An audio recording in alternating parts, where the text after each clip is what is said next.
قرآن میں ایک حامان نامی انسان کا ذکر آیا ہے جو کہ فرعون کے منسٹر میں سے ایک منسٹر تھا۔ حامان لفظ قرآن میں 6 بار آیا ہے۔ قرآن کہتا ہے کہ فرعون نے حامان کو ایک ٹاور بلڈ کرنے کا حکم دیا تھا۔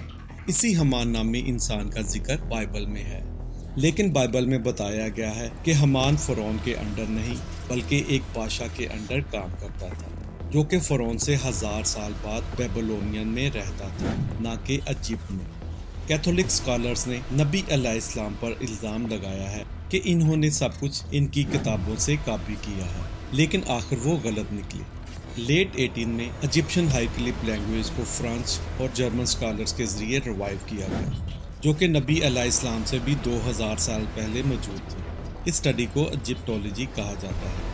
جب جرمن جا کر ڈیفرنٹ آرکیٹیکٹس، کنسٹرکٹرز اور منسٹرز کے ناموں کو دیکھا گیا تو ان میں ایک منسٹر کا نام حامان تھا۔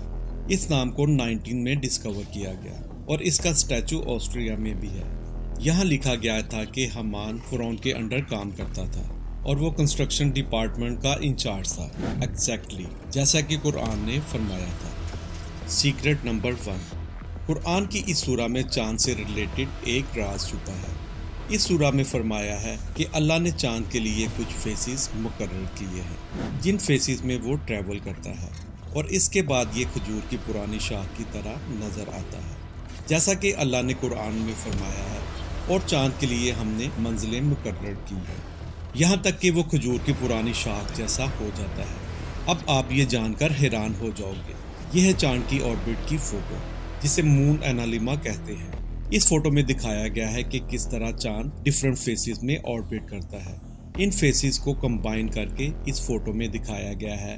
یہ بالکل کھجور کی پرانی شاخ کی طرح نظر آ رہا ہے، جیسا کہ اللہ نے قرآن میں فرمایا ہے۔ سیکرٹ نمبر 2، آپ جب پہاڑوں کو دیکھتے ہو تو آپ کو یہی لگتا ہے کہ یہ بڑی مضبوطی کے ساتھ ایک جگہ کھڑے ہیں، لیکن قرآن کی اس سورہ میں اللہ نے فرمایا ہے کہ پہاڑ ہر وقت حرکت کرتے ہیں، اور تو پہاڑوں کو دیکھے گا، انہیں جمے ہوئے خیال کرے گا، حالانکہ وہ بادل کے چلنے کی طرح چل رہے ہوں گے۔ یہ اس اللہ کی کاریگری ہے جس میں ہر چیز کو مضبوط کیا ہے، بے شک وہ تمہارے کاموں سے خبردار ہے۔ حال ہی میں یہ ریسرچ کی گئی تھی جس میں پتہ چلا کہ پہاڑ اصل میں ہر وقت موو کرتے رہتے ہیں، جسے سیزمک ریدم کہا جاتا ہے۔ یہ پہاڑ زمین سے جو سیزمک انرجی جنریٹ ہوتی ہے اس سے وائبریٹ کرتے ہیں، لیکن یہ سب بہت ہی چھوٹے لیول پر ہوتا ہے۔ سیکرٹ نمبر 3، جو یہ شراب آپ دیکھ رہے ہو اس کا نام اوزو ہے، جو کہ گریس میں کافی زیادہ دی جاتی ہے۔ اس شراب میں اگر آپ کرسٹل کلیئر پانی ایڈ کرو گے تو یہ دودھ کی طرح سفید ہو جائے گی۔ اس ایفیکٹ کو اوزو ایفیکٹ کہا جاتا ہے۔ ایسا اس لیے ہوتا ہے کیونکہ جب اس ڈرنک میں پانی ایڈ کیا جاتا ہے تو الکوہل اور پانی کے درمیان ایک ایملشن بنتا ہے، جس کی وجہ سے یہ دودھ کی طرح سفید ہو جاتی ہے۔ لیکن کمال کی بات یہ ہے کہ قرآن میں اسی طرح کی سفید شراب کے بارے میں بتایا گیا ہے۔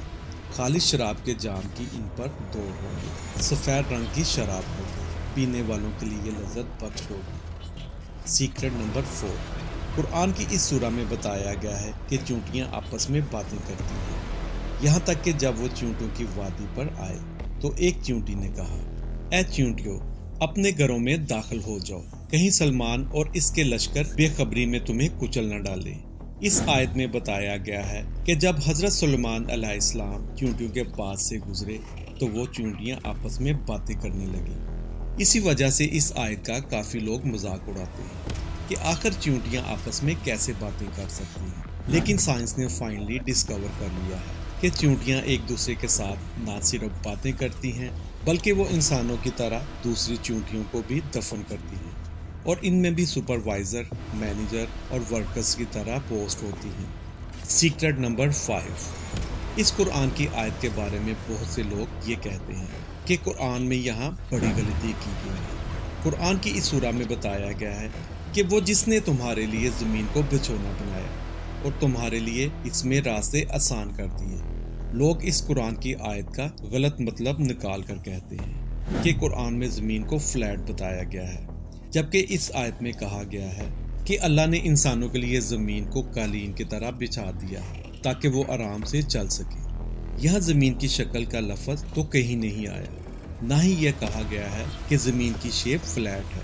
یہاں تو یہ بات کی جا رہی ہے کہ ہم نے زمین کو تمہارے چلنے کے لیے قالین کی طرح بچھا دیا ہے۔ اس کے علاوہ قرآن کی اس سورہ میں اللہ نے فرمایا ہے کہ اے سننے والو، کیا تو نے نہ دیکھا کہ اللہ رات کو آہستہ آہستہ دن میں بدلتا ہے اور دن کو آہستہ آہستہ رات میں بدلتا ہے۔ اگر زمین چپٹی ہوتی تو ایسا ہونا پاسبل ہی نہیں تھا۔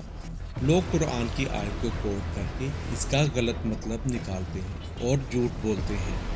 سیکرٹ نمبر 6، قرآن کی اس آیت میں بتایا گیا ہے کہ آج سے ہزاروں سال پہلے لوگ ٹھوڑی کے بل سجدہ کرتے تھے، جس کے بارے میں لوگوں کا کہنا تھا کہ قرآن میں یہاں غلطی کی گئی ہے۔ یہ ہے وہ قرآن کی آیت، وہ ٹھوڑی کے بل سجدے میں گر پڑتے ہیں۔ اس آیت میں بتایا گیا ہے کہ لوگ اپنی ٹھوڑی کے بل سجدہ کرتے تھے، لیکن اسے جھوٹا کہنے والوں کا ماننا تھا کہ لوگ ہمیشہ سے سر کے بل سجدہ کرتے تھے، نہ کہ ٹھوڑی کے بل۔ جیسا کہ اللہ نے قرآن میں فرمایا ہے کہ یہ قرآن ہم نے اتارا ہے اور ہم ہی اس کی حفاظت کریں گے، جس کے بعد آرکیولوجسٹ کو مصر میں ایسی فائنڈنگز ملی جس سے یہ اپروف ہو گیا کہ اینشینٹ ٹائم میں لوگ ٹھوڑی کے بل سجدہ کرتے تھے۔ اسی طرح اللہ نے ان لوگوں کو جھوٹا ثابت کر دیا۔ سیکرٹ نمبر 7، کلائمیٹ چینج کی وجہ سے ہماری زمین کی کافی لینڈ کم ہوتی جا رہی ہے۔ ایسا بتایا جا رہا ہے کہ آنے والے کچھ سالوں میں دنیا کے 20 آئی لینڈ ڈس اپیئر ہو جائیں گے، کیونکہ کلائمیٹ چینج کی وجہ سے سی لیول انکریز ہو رہا ہے، جس کی وجہ سے زمین کا حصہ پانی میں ڈوبتا چلا جا رہا ہے۔ قرآن میں اسی کو بیان کیا گیا ہے۔ کیا یہ کافر دیکھتے نہیں کہ ہم ہر طرح سے ان کی زمین کو کم کر رہے ہیں؟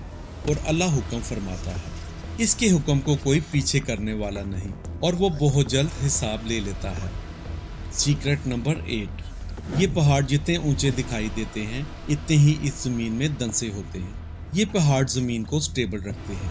اگر زمین پر پہاڑ نہ ہوتے تو اس دنیا میں لائف کب کی ختم ہو چکی ہوتی، کیونکہ ہماری زمین ہر وقت حرکت کرتی ہے، اور یہ پہاڑ گریویٹیشنل بگز کی طرح زمین کی روٹیشن کو سٹیبل کرتے ہیں۔ یہی سب قرآن میں ایکسپلین کیا گیا ہے، اور ہم نے زمین پر پہاڑ بنائے تاکہ لوگوں کے بوجھ سے ہلنے اور جھکنے نہ لگیں، اور ان میں کھلے راستے بنائے تاکہ لوگ ان پر چلیں۔ سیکرٹ نمبر 9، 17 جولائی 1999 کو روزے ٹیسٹون کو ڈسکور کیا گیا، جو کہ آلموسٹ اس پتھر پر فرعون کے بارے میں کچھ لکھا تھا۔ آسمان تیرے لیے روتا ہے، زمین آپ کے لیے کانپتی ہے، جب آپ صبح کے ایک ستارے کی طرح آسمان پر چڑھتے ہیں۔ یہاں فرعون کی تعریف کی گئی ہے، اور یہ ساری باتیں فرعون کے بارے میں کہی گئی ہیں، یعنی کہ فرعون کی موت کے بعد اس کے لیے آسمان اور زمین رونے لگی، اور وہ ایک ستارے کی طرح آسمان پر ایک ستارہ بن گیا۔ لیکن اللہ نے آج سے 1400 سال پہلے ہی اس جھوٹی تعریف کا جواب دے دیا تھا۔ پھر ان پر نہ تو آسمان کو اور نہ زمین کو رونا آیا، اور نہ ان کو مہلت ہی دی گئی۔ سیکرٹ نمبر 10، قرآن کی ایک ایسی پریڈکشن ہے جو کہ آج سے 1400 سال پہلے ہی پوری ہو چکی تھی، اور یہ پریڈکشن رومن امپائر کے بارے میں تھی۔ آج سے 1400 سال پہلے رومنز ہار چکے تھے، اور اس وقت رومنز امپائر کا اتنا برا حال ہو چکا تھا کہ کوئی سوچ بھی نہیں سکتا تھا کہ رومن امپائرز کچھ ہی سالوں میں پرشین امپائر سے دوبارہ جیت پائیں گے۔ اور اسی وقت قرآن میں یہ آیت نازل ہوئی جس میں بتایا گیا کہ آج چاہے رومن ہار چکے ہیں، لیکن قریب ہے کہ وہ دوبارہ جیت جائیں گے۔ اس وقت یہودیوں نے اس بات کا کافی مذاق اڑایا، لیکن ہمیشہ کی طرح قرآن سچا نکلا، اور آج ہسٹری کی کتابوں میں یہ درج ہے کہ رومنز دوبارہ پھر جیت گئے۔ ناظرین، قرآن دنیا کی ساری کتابوں سے الگ ہے، کیونکہ باقی کتابیں انسانوں نے لکھی ہیں، لیکن قرآن ایک ایسی کتاب ہے جسے اللہ نے لکھا ہے۔